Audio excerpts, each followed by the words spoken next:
In 1927, a professor heated a lump of pitch, poured it into a funnel, and left it there to prove that the stuff was a liquid. He never saw a drop fall. Neither did the man who watched it for the next 52 years. Some things take longer than one human life. A tree that has been growing on the same ground for 9,000 years, a cave sealed before our species existed, a hillside recut by hand for 3,000 years. These are 10 of them. This man watched a single drop of tar for 52 years and never once saw it fall. In 1927, Thomas Parnell poured hot pitch into a funnel at the University of Queensland. It looks like solid rock. Hit it with a hammer and it shatters. But it's a liquid, more than 100 billion times thicker than water. In 90 years, 9 drops have fallen. John Mainstone took over in 1961. In 1988, he stepped out for a cup of tea and missed one by about 15 minutes.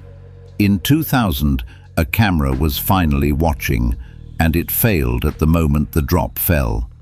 He died in 2013, 1 month after a rival lab in Dublin filmed theirs first. In April 2000, 2 miners drilling 300 meters down broke into a chamber sealed for hundreds of thousands of years. Inside were beams of gypsum crystal up to 11 meters long and a meter thick, the largest ever found. 10 minutes inside would kill them. It sits around 50 degrees Celsius at nearly 100% humidity, so sweat can't evaporate, and the body loses its only way to shed heat. Researchers went in wearing ice-cooled suits. The crystals grew at 14 millionths of a nanometer per second, the slowest growth ever measured. Like adding the thickness of a sheet of paper every 200 years. In 2015, the mine flooded. Nobody has been back. This isn't a forest. It's 47,000 trunks and 1 tree. Pando in Utah is a single male quaking aspen, identical DNA, 1 connected root system, spread across 106 acres and weighing about 6,000 tons. It's the most massive plant we know of. You'll read that it's 80,000 years old. That number came from a park webpage in the 90s, was never based on any test, and was removed in 2023. What we can say is that aspen has grown on this exact spot for at least 9,000 years, and it's failing. Mule deer eat every young shoot, so almost nothing is replacing the trunks as they die. Somewhere in California's White Mountains stands a tree that was already centuries old when the first stones of the Great Pyramid were cut. It's a Great Basin bristlecone pine called Methuselah. When Edmund Schulman cored it in 1957, he counted 4,789 rings, though the original core has since gone missing, and a later researcher couldn't reproduce the number. The Forest Service won't say which tree it is. There's a trail named after it, and no marker. It grows at nearly 10,000 feet on bare limestone, and most of it is dead. 1 strip of living bark keeps a few branches alive. In 1964, a researcher cut down an older one to count its rings. When Chernobyl exploded in 1986, fallout landed across Romania. Scientists tested the water in a cave near the Black Sea and found none of it. Nothing from the surface gets in. Movile Cave has been sealed off for roughly 5.5 million years. The only way in is a narrow shaft 18 meters deep behind a locked gate, then a dive under a rock wall into pockets of trapped gas. The air is 7 to 10% oxygen. You breathe 21. There's no sunlight and no food from above, So the entire food chain starts with bacteria that eat hydrogen sulfide. More than 50 species live down there. At least 33 exist nowhere else on Earth. They didn't build this temple. They started at the top of a cliff and carved downward. Kailasa at Ellora in India is a single piece of rock still attached to the mountain, a courtyard 82 meters long, cut straight down into basalt, with a tower rising 32 meters from the floor. The pit is nearly twice the footprint of the Parthenon, and the temple standing inside it is more than twice as tall. Roughly 150,000 tons of rock was cut away, generally credited to a king of the 700s. One archaeologist estimated 250 workers could have done it in 5.5 years. And carving only subtracts. There was no undo.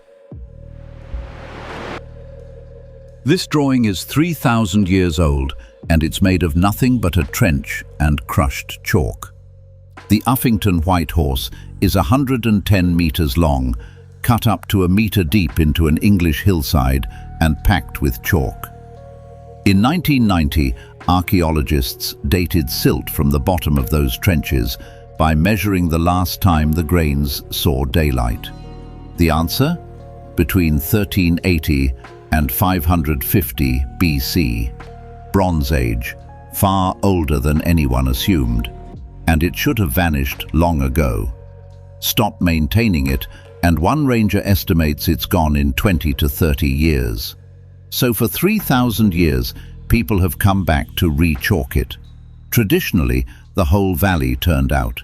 They still do it today. It weighs 75 kilos. It takes 2 people to lift. And one page is a life-size portrait of the devil. The Codex Gigas is the largest surviving medieval manuscript, 92 centimeters tall, written in Bohemia around 1200.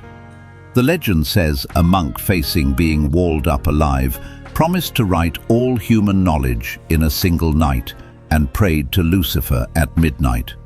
The library that owns it says that story has, quote, no basis in reality. The handwriting is one hand from the first page to the last. One man over 20 to 30 years. 12 leaves were cut out, and nobody knows why. In 1697, the royal palace burned, and it survived because someone threw it out a window. In 1973, Japanese government foresters planted a science experiment that takes an aircraft to read. Near Nichinan City, 720 cedars went into the ground in concentric rings, densest at the center, sparser at the edge, to test how crowding changes growth. 50 years later, the answer is visible from the sky. The crowded center stayed short, the outer rings grew around 5 meters taller, and the canopy became a bowl, 2 green circles stamped into the forest. When aerial photos surfaced around 2018, the internet saw crop circles. It was forestry data, growing in public. The trees were scheduled to be cut down. Instead, they went viral, and officials let them stand. When this jellyfish is starving, injured, or just old, it doesn't die. It settles onto a surface, reabsorbs its own bell and tentacles, and contracts into a shapeless blob. Within 1 to 3 days, that blob has become a polyp, the juvenile stage it was born from. Its cells convert straight from one adult type into another. Muscle can become nerve. But here's the part everyone gets wrong. The polyp then buds off brand new jellyfish, genetically identical, but new animals. The original didn't wake back up, and the scientist who discovered this puts it best. If they were truly immortal, the ocean would be full of them. It isn't.